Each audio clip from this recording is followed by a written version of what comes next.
Hey, San Antonio. I am Robert Ott with Three Piece Real Estate, licensed at Remax Integrity, and this is Bear With Me, Episode 2.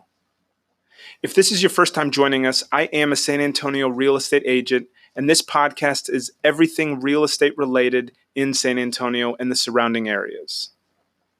Today's topic is the 7 cons of going for sale by owner. Before I got into real estate, I actually used to be a FSBO.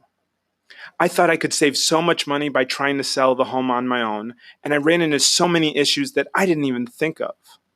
That's why today I wanted to talk about the cons of going for sale by owner. I'm very passionate about this topic.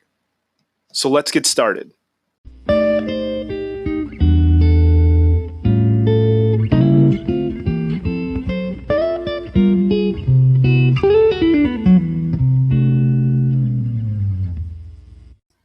Okay, San Antonio, let's just jump right into it. Here are the 7 cons of going for sale by owner. Con number 1, unqualified buyers and daily calls. I really was not prepared for the amount of phone calls and unqualified buyers that I had on a daily basis. While I would try to politely ask them if they could afford my house, I really had no way of verifying their actual ability before the visit. One of the main reasons for this is because they would call and they would want to see the house on the same day. Either I would get a call early in the morning, or I'd get it during dinner time, or when I was spending time with my wife in the evening. I did put on the advertisement of our house, please call me during this time, but most of the potential buyers just ignored that and called me when they wanted. So that is the con number 1, daily calls at all sorts of hours and not being able to verify if they actually could afford my house. Con number 2, safety for my family. Look, I saw this con as the biggest one out of them all. Because at the time of being this for sale by owner, I had been married for about 3 years and we didn't have any kids. I was always concerned about my wife's safety and couldn't actually ever imagine doing this with children. Since I was lacking an agent, everyone was allowed to stop by regardless of their background. You know, I've seen these horror stories on the internet about people with bad intentions going to for sale by owners and or open houses to commit crimes against unsuspecting homeowners. This was kind of always in the back of my mind when meeting a potential buyer for the first time. You know, I now realize that putting both of our lives in jeopardy just to save a few dollars was really not worth it. Okay, con number 3, the agents didn't want to deal with me. So when I originally put my home up for sale, I put the buyer's agent commission rate at 2%. I didn't know any better. I thought, hey, why don't I save more money? But I really didn't receive any calls. No one was really even willing to show the clients the house without the 3% commission rate. So I raised it. I then received a few more phone calls, but these agents kind of seemed a little bit frustrated with me right away. I guess they might have assumed that I was stubborn and that I had no idea what I was talking about, which was somewhat true.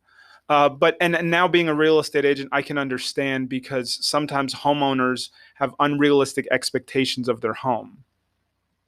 So please understand, not all agents were rude or didn't want to deal with me, but there were a number of them that really did not make it an enjoyable experience. Okay, con number 4. There was a lot of paperwork. When I put my house up on the market, I didn't realize all the paperwork that it would take just to sell my house. Having a full-time job, it was very difficult to keep up with all the required forms and deadlines that I had to make. Not only getting the home listed, but dealing with any offers that might have came in was a lot of paperwork.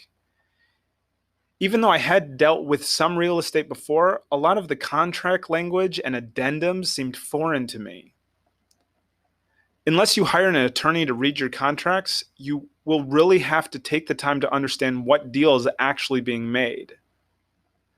If your day is already full of stress, adding an extra burden was just not worth it to me.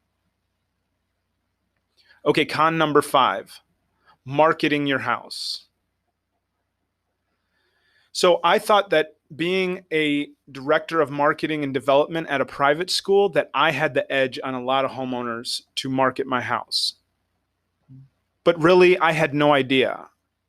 I had no idea how to put it on MLS, Zillow, Trulia, or Realtor. Even with my technology background, I still struggled with posting the correct information on all the different websites. I really had no marketing plan or some real estate event or a huge open house. I simply just put a cheap sign out in the front yard and hoped that someone saw it, either driving by or someone saw my house online. Now, with my current understanding of how much marketing good realtors do, I realized that my passive marketing approach just wasn't cutting it. Now, with that understanding, I realized that the two ways to sell a house fast is price and market exposure. Okay, con number 6, low ball offers. So most of the offers that I received were from investors looking to flip the house. It's the nature of the housing business for people to try to get the best deals. I got it.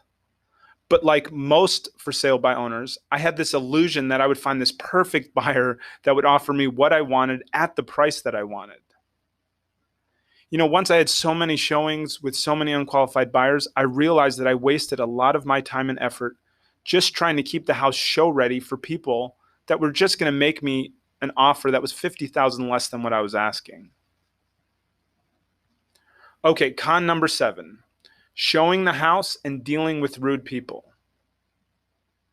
When a potential buyer would call to see the home, I understood that I would have to be there to open up, right? I had no lockbox or a way of trusting who was coming in. So I decided to stay in the home while they looked around. On a number of occasions, the people would be shocked or even upset that I was sitting in the dining room table. Even a few agents acted like I had no business being there. Now, being a real estate agent, I do kind of understand that, right? You want to be able to walk with your buyer and see what they're thinking. And if the homeowner's sitting there, it's really an awkward situation.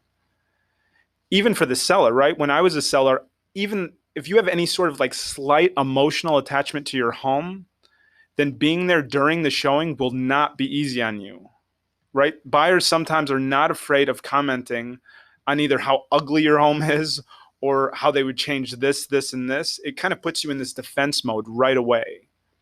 It was not an enjoyable experience.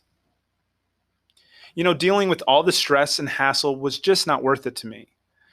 With the months I spent dealing with marketing, dealing with conversations over the phone, dealing with paperwork, dealing with safety issues, it was just not worth the stress for the few dollars that I saved on commission.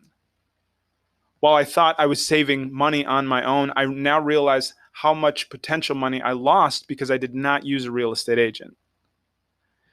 Look, buying and selling your home is one of the biggest investments that you will ever do. It only makes sense that you have a licensed professional to be with you. So I always heard the story, like being a for sale by owner is like going to court without a lawyer. Yes, you could do it, but there are major consequences if you don't have someone who knows how to help guide you through it.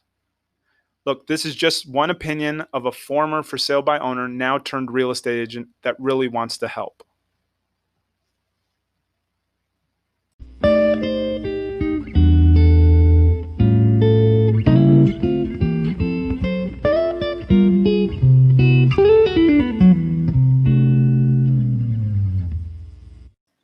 Okay, so those were the 7 cons of going for sale by owner. I hope you guys enjoyed this episode of Bear With Me. If you're thinking about being a for sale by owner, let's chat. Give me a call. No sales pitch, just straight talk from someone who's been on both sides of the transaction. So once again, thank you guys for joining us. I hope you guys stay home, stay safe, and take care.